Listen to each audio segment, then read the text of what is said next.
ሰላም በመላው ዓለም የምትገኙ ኢትዮጵያውያን ኤርትራውያን ሳምንታዊ የጎሾ ፕሮግራም ነው ጀምሯል። ጎሾው ጌታችን ኢየሱስ ክርስቶስ በማርቆስ ወንጌል ምዕራፍ 15 ከቁጥር 16 ላይ ወደ ዓለም ሁሉ ሂዱ ወንጌልንም ለፍጥረት ስበኩ ምላሽ የሰጡ አባቶችን በመጋበዝ ከነሱ ጋር ቆይታ የምናደርግ ይሆናል። በዚህ ቆይታችን በአሁኑ ዘመን የምንገኙ ወጣቶች ተመክሮ እንድንወስድ ትምህርት እንዲሆነን የክርስትና ሕይወት የሚገጥሙን ተግዳሮቶችን እንዴት ማለፍ የምንማርበት ሾው ከኛ ጋር ስለመሆኑ እጅግ በጣም ከልብ እናመሰግናለን። እንደተለመደው ዛሬ አንድ እንግዳ ጋብዘናል። እንግዳችን ማን ይሆን? ካፍታ ቆይታዎች በኋላ የምንመለከት ይሆናል።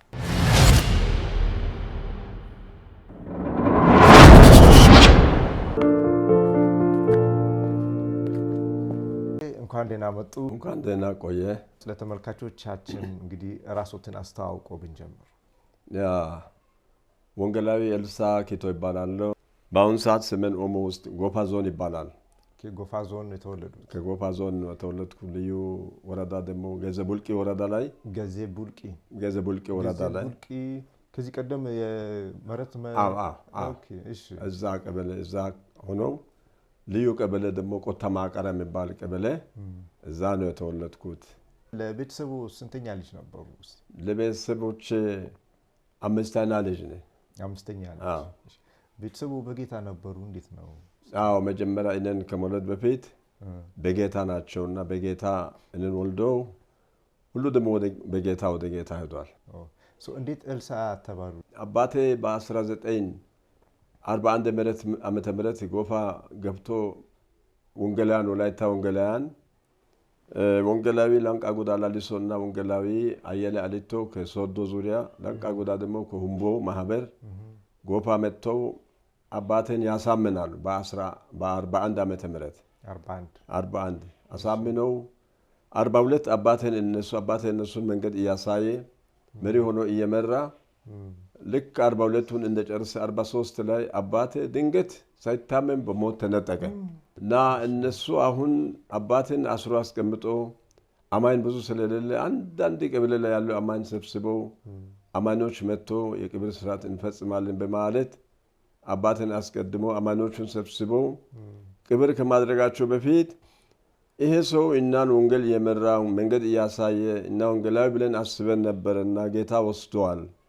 ስለዚህ ይሄ ኪቶ የነበረው ሰው ቀደም ሲል ኪቶ የነበረው ስም ኤልያስ ይባልና ይሄ የተወለደው ልጅ ኤልሳ ይሆን ወንጌል የሚረከብ ልጅ ይሆን በማለት ስሜን ወንጌላዊ ኤልሳ ብሎ ሰየሙ።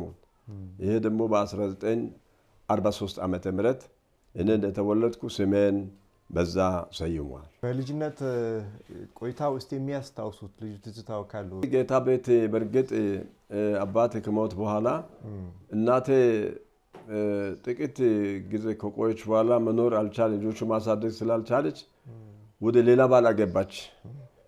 አማኝ የነበረ ሰው ቤት አገብታ እኛን እዛ ሰብስባ እዛ እያሳደገች እሷም ደግሞ ልክ እድሜ እስከ 7 ዓመት ሲደርስ ሞተች። እሷ ከሞተች በኋላ ታላቅ ወንድማችን እዛ ጎፋ ምድር ላይ ነበረ እና እኔን ተሸክሞ ወደ ራሱ ቤት አምጥቶ እሱ እምነቱን ባክ አድርጎ ነበርና አሁን እኔን እምነት መንገድ አላሳደገም። አህዛብ አድርጎ ማሳደግ ሞክሯል። ጎረምሳ እስከሆን ድረስ እስከ 20 ዓመት እስከሆን ድረስ የአህዛብን ነገር እያስተማረ እየጠጣው የጨፈርኩ ነበርኩንና ወደ ጌታ እንድመጣ ያስገደደን ትልቅ ነገር ዘፈን አወጣለሁ፣ እጠጣለሁ፣ ይረበሻለሁ። ነገር ግን አንድ የአባታችን ወንድም ነበርና እና ቤተሰብ ውስጥ ትልቅ ናቸውና እሳቸው ጠንቋይ ተብሎ ያለ ሰው ናቸውና አንድ ደግሞ ትንሽ ድሃ ሰው ሰደባቸው።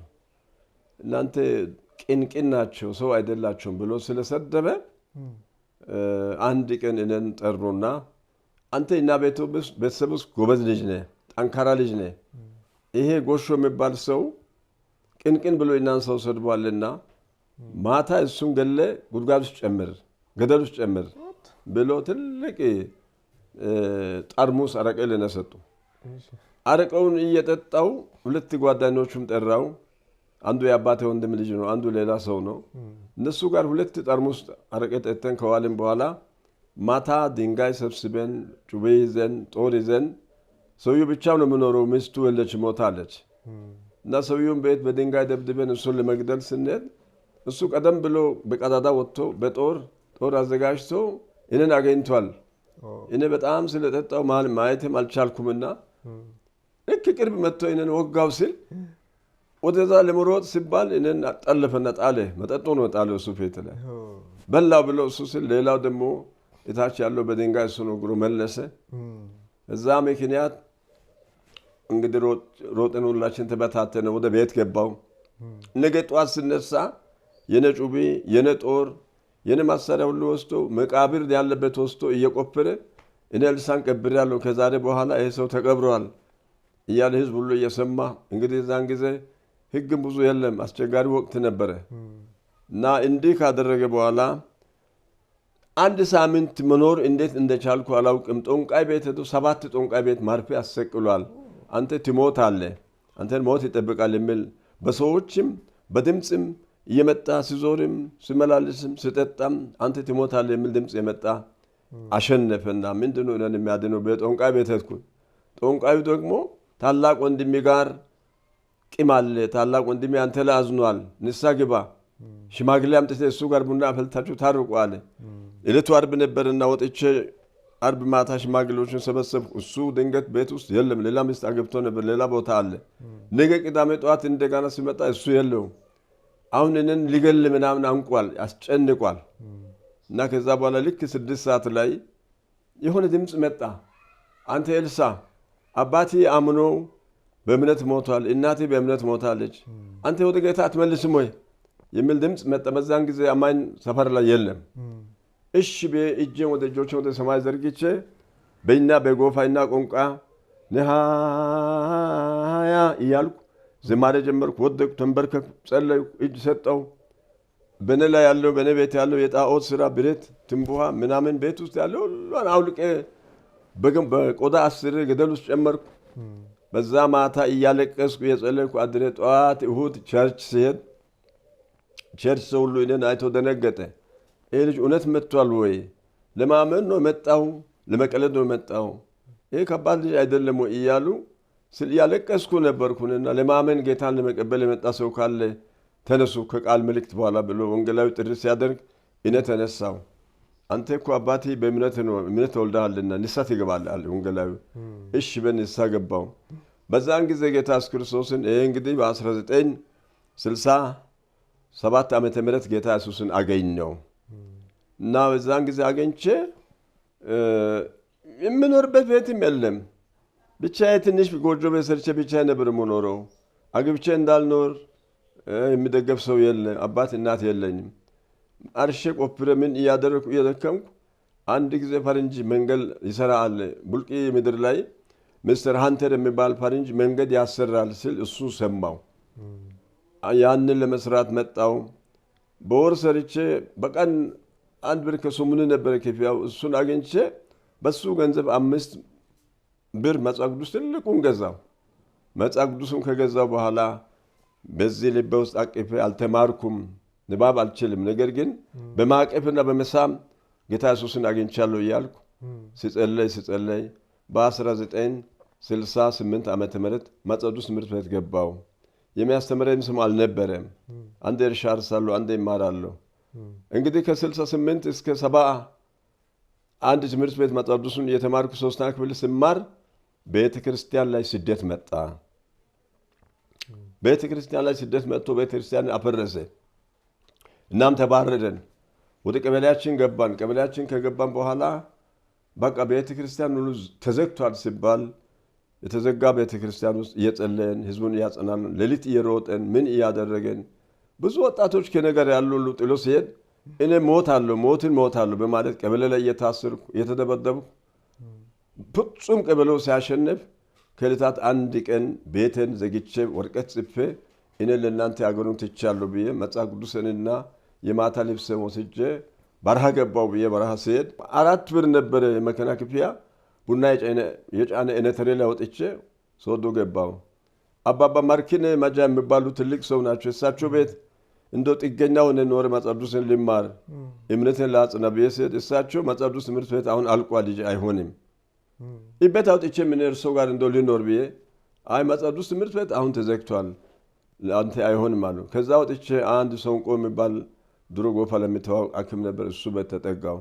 ለአንድ 15 ቀን ልብስ ያጠብኩ ምን ያደረኩ ቃል እየሰማው ትንሽ ህይወቴን አጠናክሬ ከወላይታ ወደ ጎፋ ተመልሼ መጣውና የተዘጋውን ቤተ ክርስቲያን ሁሉ በገመድ ነበር እዛን ጊዜ ታስሮ ገመዱን እየቆረጥኩ ወላይታ ላይ አመልኮ አለ ሌላ ሀገር አመልኮ አለ ሰይጣን ነው እና ነዘጋው ኑ ተሰብስቡ እያሉ አሁን ሰዎች ወጣቶችም ህዝቡ ምን ይላል ኤልሳ ሄዶ ትእዛዞ መጥቷል እንግዲህ እና አሁን ሊከስ ነው እና ሌላ ነገር ስላስገባን ብሎ ቀበሌውን ፈራ።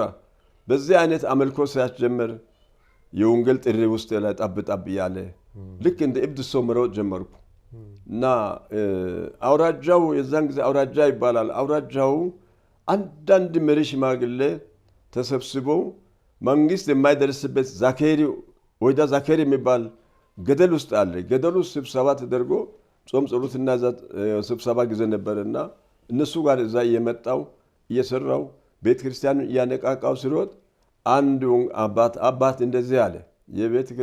የክፍለ ማህበር መሪ የወንጌል አስተባባሪ የሆነ ሰው እንደዚህ አለ። ይሄ ልጅ ዝም ብሎ እየሮጠ ያለ ደሞዝ ምንም ክፍያ የሌለበት የሚሞተው ልጅ ወደ ወንጌል ማህበር ወንጌል ውስጥ ገብቶ ተመዝግቦ ቢሰራ ምን አለ ብሎ እኔን ጠየቁ። ምን ታስባለህ አለ። እናንተ ከመዘገባችሁ እሳዩ እንጂ እኔ ወንጌል ስራ እያልኩ እየሰራሁ ነኝ እኮ አልኩና በዛን ጊዜ ይሄ መቼ ነው? በ1973 እኔን ወደ ወንጌላውያን መዝገብ ውስጥ አስገብቶ በዕለቱ ወደ መስኬቶ ወረዳ ወንጌላዊ አድርጎ ላኩ። ተመልካቾቻችን ቆይታ እያደረግን ያለነው ከወንጌላዊ ኤልሳ ጋር ነው። ጌታን በሚያውቅ ቤተሰብ የተወለዱ ናቸው። አባታቸውን በሞት ያጣሉ። በተመሳሳይ እናታቸው ነው። የአባታቸው ስም ኪቶ የነበረውን ወደ ኤልያስ ይቀይሩና ኤልሳ ብሎ ይሰይሙታል። ውልደታቸው ከዚህ ጋር እናስታውሳለን። አብራችሁን ስለምትሆኑ እጅግ በጣም ከልብ እናመሰግናለን። ከዚህ በኋላ የጋሼ ህይወት እንዴት ይሆን?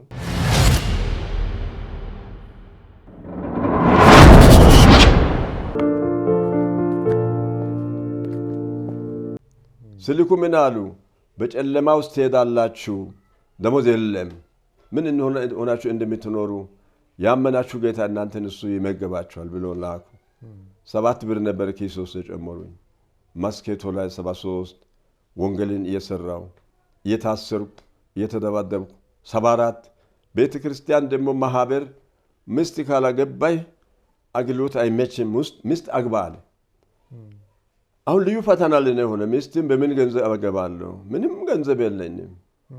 ምንም ነገር የሚበላ የሚቀምስ ነገር የሚለብስ ነገር የለም። በምንድን ነው ብዬ ጌታን እየጸለይኩ አንዳንድ ልጆችን እየጠየቁ እሺ ብሎ ደግሞ ጓደኞች አሁን እሱ ልብስ የለም ገንዘብ የለም አባት የሚረዳ ሰው የለም ማን ወርቅ ይገዛል ብለሽ ነው ብለው ሲያባበሉት በቃ ጌታ ፍቃድ አልሆነም ብላ እሷ ትክዳለች። በዛ አይነት ነው ብዙ ቆየ። እስከ 10 ዓመት ከቆይታ በኋላ ጌታ አንድ ታምር ጌታ ሰራ። በ1974 ዓመተ ምህረት ማሎ ወረዳ ላይ ቶባ የሚባል ቦታ ላይ ስልጣና እንዲሰጥ አውራጃው እና ላኪንና ወንጌላዊ ኤርሚያስ የሚባል ስልጣና ሄደን ስልጣናው እንግዲህ ሌሊት ነው የምንሰጠው። ከሌሊቱ 7 ሰዓት እስከ 8 ሰዓት 9 ሰዓት ስልጣና ከሰጠን 10 ሰዓት ሁሉ ሰው ቦታ ለቆ ካልወጣ ነገ ቀበሌው ደግሞ ይይዛል።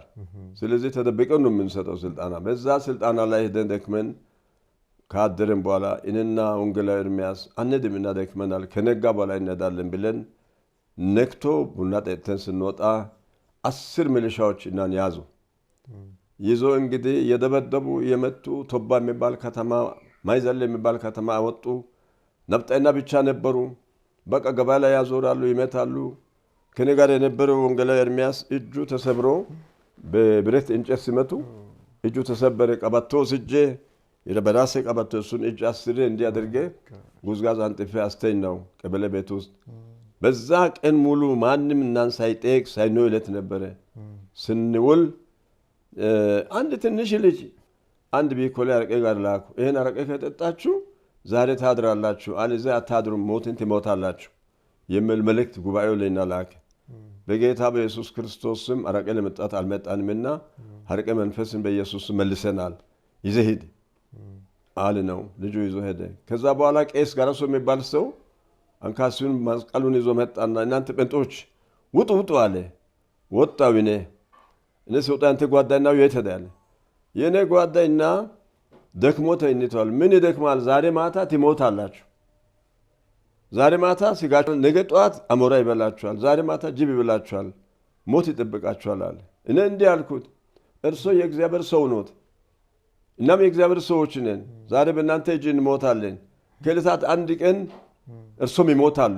በክርስቶስ ፍርድ ወንበር ፊት እንጠያየቃለን ብዬ መልስ ስለሰጠው በጣም ተናዶ ሄደና ለወጣቶች ነገረ። በዚያን ጊዜ ደርግ መንግስት ምንድን ነው ያለው? የወጣት ኃይል የሚባል እንግዲህ በ1974 የወጣት ኃይል ቀበሌን ይቆጣጠራል። ምን መለለሰው ሌባ ብሎ ደብድቦ ይገላሉ፣ አስማተና ብሎ ይገላሉ። በዛ አይነት ጊዜ ነበርና እናን ለመግደል አስቦ ተዘጋጅቶ ማታ ልክ 2 ሰዓት ላይ ይህ ህዝብ ወደ 10 ምናምን የሚሆን ህዝብ መጡና ውጡ ውጡ አለ። ሰውየው ወንጌላዊ ኤርሚያስ መውጣት አይችልም። እኔ ወጣውና አንዱ ወጣት መሪ ጭንቅላትን እንዲህ ያዘ በጎፋይና ዛሬ ሀች ማርስ ኦይሳ ኡያሳ ዛሬ ማታ ቅቤት ይጠጣል፣ አይዞ አትፍራ ወጣት እያለ ቅድም እናን ስደባደብ ገበያ ላይ ያለችው ሴት ሄዳ ለባሏ ነገረች። ሩቅ ነው 3 ሰዓት መንገድ ነበርና ሰውየው እያለቀሰ ወንጌላውያን ዛሬ ማታ ይሞታሉ፣ ይሄ ቶባ ቀበሌ ገሎ ለምዷል ይገላሉ ብሎ ማታ እንጀራና ማታ ልብስ ይዞ እየሮጠ እዛ ሰዓት ደጅ ላይ እነሱ የመረመሩ ባለ ሰዓት መሀል ላይ ጠብ አለ። እኔ እንደዚህ ያሰብኩ ልክ ሲድራቅ ሚሳቅ አብደናጎ እሳት ውስጥ ከገቡ በኋላ የእግዚአብሔር ልጅ እዛ ተገኘ የሚለውን ጥቅስ መጣና ጌታ ሆይ ዛሬ 4ኛ ሰው ለእኛ ጨምረሃል ብዬ ሰውየው ጋር አንድ ላይ ገብቶ ጣቢያ አስገባ። እንደገና ሰውየውን መለመን ጀምር። አንተ ሂድና እዚህ እነሱ ሽፍታ ናቸው፣ አንተ አገር ሰው ነህ፣ ሰላማዊ ሰው ነህ፣ ማደር አትችልም፣ ጥሩ ቤት ላይ አንተ እናሳድረ ብሎ ቢለምን ሰውየው ፍጹም እኔ አልሄድም፣ እነሱን እንግዶችን ትቼ አልሄድም፣ ለምን እንደደበደባችሁ እናንተ የምታደርሱበት ደርሼ ይመልሳለሁ አለ። እንግዲህ ሰውየው ጋር አንድ ላይ እናን ከጣቢያ አውጥቶ ትምህርት ቤት ቢሮ ውስጥ አስገብተው እዛ በእና ላይ ቆልፎ ኮሚቴው እንዲሞላ እጅ እየነፋ እየፋጨ ምን እያለ እግዚአብሔር ታላቅ ስለሆነ ያረቀ መንፈስ ሁሉ እዛ በእንቅልፍ ወደቁና እዛ ማንኩራፈት ጀመሩ። እኔና ቁጭ ብለን እያየን ጌታ ሆይ ዛሬ ና እያለን አደረን። ሳይኖ ማክሰኞ አደረ። ማክሰኞ ጠዋት ማለዳ እንደገና ጣቢያ መጡ። ከጣቢያ እንደገና 3 ሚሊሻዎች ወረዳ ይዞ ይሄዳሉ። ወረዳ ይዞ የሄዱ እንግዲህ ሳይኖ ጠዋት ተይዘን ቆሎ ቁርስ ቡና ጋር ፍሬ ቡና ጋር ቁርስ በበላነው ውለን አድረን ማክሰኞ ጠዋት 3 ሰዓት ላይ ወረዳ ይዞ ላሃ ወረዳ ሲደርሱ እንደገና ወንዝ ነበረ። እዛ ውሃ ታጥበን ስንወጣ መምታት ጀመረ። የተመታን ወረዳ ደረሰ። ወረዳ አስተዳደሩ ደግሞ በንጦች ናችሁ፣ በንጦች መጡ፣ እንኳን መጣችሁ ኑ አለና ወደ ራሱ ቢሮ እናን ወስዶ እንደገና እስቲ መጽሐፍ ቅዱሳችሁን አምጡ፣ ይሄ 10ቱ ትእዛዝ የት አለ እስቲ እሱን ክፈቱ አለ። ዘጸአት 20 ምዕራፍ ከፈተን አነበበን። አታመንዝሩ እያለ ቃሉ ይናገራል። ደርግ መንግስት ወጣቱን ለጦር ሜዳ ለአገር ድንበር ጥበቃ ስልክ እናንተ የወጣቶችን ምስቶችን እየረበሻችሁ የምትኖሩ አገብታል ይነን አለ። አላገባም አለ። አፈር ብላ ዛሬ ታገባለህ ማታ ችግር የለም አለ። ትንሽ ወረቀት ጻፈና በቃ እዚህ ወረዳ እኔን ታሳምናላችሁ ወይ እናንተ ትክዳላችሁ፣ ከዚህ ወረዳ አትሄዱም፣ ጎፈራጃ ሄዳችሁም ተደልባቸው ስለምትወጡ እስር ቤት እናንተን አለቃችሁ፣ የሄደ ሁሉ ተደልቦ ነው የሚወጣው እና እዚህ ከኔ ጋር እኔን ወይ ታሳምናላችሁ ወይ እናንተ ትሞታላችሁ። እንግዲህ ይሄ ወረዳ አስተዳደር እንዲህ ካለ በኋላ ፖሊስ እናን ወስዶ ደረቅ ጣቢያ ላይ ዱቁንዱቅ የሞላበት ላሃ እንግዲህ ፀሐዩ በጋኖ ሰማዩ ምድሩ እሳት ነው። በዛ እናን ምን መለለበት ሳር ነው ያለው። ሳሩ ላይ ደረቅ ሳር ላይ ጣለ። ማክሰኞ ቁጭ ብለን እዛ ዋለን አደረን። ሰኞ በበላውን ሰኞ ቆሎ ጧት በበላነው አደረን። ሮብ ሲነጋ ማሉ ማህበር አልቅሶ ወንጌላውያን ሁለት ወንጌላውያን ሳይገደሉ አልቀሩም። ቶሎ ድረሱ ሲባል ህዝቡ እንግዲህ ቀለብ ለኛ ጭኖ የሚመጣው በፈረስ የሚመጣው በሰው የሚመጣው ሲመጣ ደግሞ ትንሽ ገንዘብ ይዞ እየመጣ እንግዲህ በጣም አስደናቂ ነገር እግዚአብሔር የሰራው ምስትን እንዲያገባ የእግዚአብሔር መንገድ መዘጋጀቱ መሆኑን ተረዳው። እዚያን ጊዜ እኔ ምስት በምን አገባለሁ እያልኩ ያለቀስኩ ባለ ሰዓት 7 ቀን ታስሬ ስንቅ ለኔ ያመጣው ገንዘብ 900 ብር የኔ ቆዳ ነበር የተነነው ቆዳ ውስጥ የነበረው እሱም ብር አውጥቼ አዲስ ጋቢ ደግሞ ያልተለበሰ ያልተሰፋ ለኔ አምጥቶ ሲሰጥ እሱን ከሚስቴ ጋር ለመለበስ ወስጄ ጌታን ያመሰገንኩ ወደ ተላኩበት ወደ ባድሮ ተመልሼ መጥቼ ሚስቴን አገባሁ። በዛ ብር ነው ሚስቴንም ያገባሁት። እግዚአብሔር እስር ቤት አስገብቶ ለኔ ባጀት ከፈተ። የባጀት አብሮት የነበረው እጁ የተሰበረው ወንጌላዊ ኤርሚያስ ብዙ ልጆች አባት ነበሩና እሳቸው ድኖ ተሽሎ አሁን ከጊዜ በኋላ እድሜው ሲገልም ወደ ጌታ ሄዷል። እንግዲህ ማህበሩ የሚለውም ፍቃድ አሞልቻለሁ ተዳርጃለሁ ብለን ከባለቤቴ ጋር አንድ ላይ በ1974 ተጋብተን ባለቤቱን እንዴት ነው ያገኙት? ባለቤቴን ደግሞ ያገኘሁት ለ10 ዓመት ጸልያለሁ ለሚስት ጾም ጸሎት ጸልያለሁ። ጌታ ሆይ እኔ ብቻ እንድኖር ያንተ ፍቃድ ነው ወይ የሚል ጸሎት ነበርና ጌታ ፊት በጣም ያለቀስኩ ያለው ነበር ጥያቄው። አሁን የኔ ቤተ ክርስቲያን መሪ ነበር አንድ ማርቆስ የሚል ወደ ጌታ ሄዷል። የኔን ባለቤት ከትምህርት ቤት ያመጣች መንገድ ላይ ይዟት ጠየቃትና እሷን አስተር እንዴት ነሽ ብሎ ሲጠይቅ የጌታ ፍቃድ ይሆናለች እና እኔ ደግሞ ምላሹን ደብዳቤ ጽፌ እሷን ሲጠይቅ እስቲ ጌታ ምን እንደሚል 1-2 ወር ጸልዬ እኔም ጸልያለሁ አለችና 25 ብር ለኔ ስጪ ጋቢ ጥጥ አሰራለሁ አለች። 25 ብር ጋር መጽሐፍ ቅዱስን አሁን ቡልቂ 30 በ30 ቀን ውስጥ 30 ብር ካገኘሁት ውስጥ 5 ብር መጽሐፍ ቅዱስ የገዛሁትን ለሷ ማስታወሻ አድርጌ ያን መጽሐፍ ቅዱስ ይሄ ላንቺ ቃል ማላ ነው፣ ወርቁም እዚህ ውስጥ ነው፣ ልብሱም እዚህ ውስጥ ነው፣ ብሩም እዚህ ውስጥ ነው፣ ይሄን አንብቢ፣ ሌላ ነገር ለኔ የለም፣ ላንቺ የምሰጠው ነገር ይሄ ብቻ ነው፣ ከዚህ በኋላ ይሄንን አንብበን እናገኛለን በሚል አምና ተቀበለችና በዛ ምክንያት እንግዲህ እሷ ጋር አብረን ጉዞ ጀምረን ወንጌል ይዘን አብረን እንደገና ወደ መስኬቶ መዞር ጀመረን። አብረን ወረዳ መስኬቶ ወረዳ ላይ ታስረን 1 ሳምንት ያህል ታስረን እንደገና አብረን ወጣን። በጣም ኃይለኛ ደርግ ዘመን ወንጌል ጠላት ነበርና በዚህ አይነት ወንጌልን እየሰበከን ጌታ ደግሞ ሲባረክ 1 ልጅ የወለደን 2 ልጅ የወለደ በ1973 እስከ 77 መስኬቶ ላይ ከቆየን በኋላ እንደገና አውራጃው ምርጫ ይደረግ ተብሎ ምርጫ እጣ ሲጣጣል እጣው እኔን ደቡብ ኦሞ እጣ ደረሰ። ተመልካቾቻችን እንግዲህ በመከታተል ላይ የምትገኙት የወንጌላዊ ጋሽ ኤልሳ ኪቶን የህይወት ታሪክ ነው። እስካሁን ባለው የተመለከታችሁትን የህይወት ታሪክ አስተውላችኋል። በሚቀጥለው ሳምንት ደግሞ በህይወት ጎዳናቸው ምን ይገጥማቸው ይሆን? በቀጣይ ሳምንት እንድትከታተሉን የአክብሮት ግብዣችን ነው።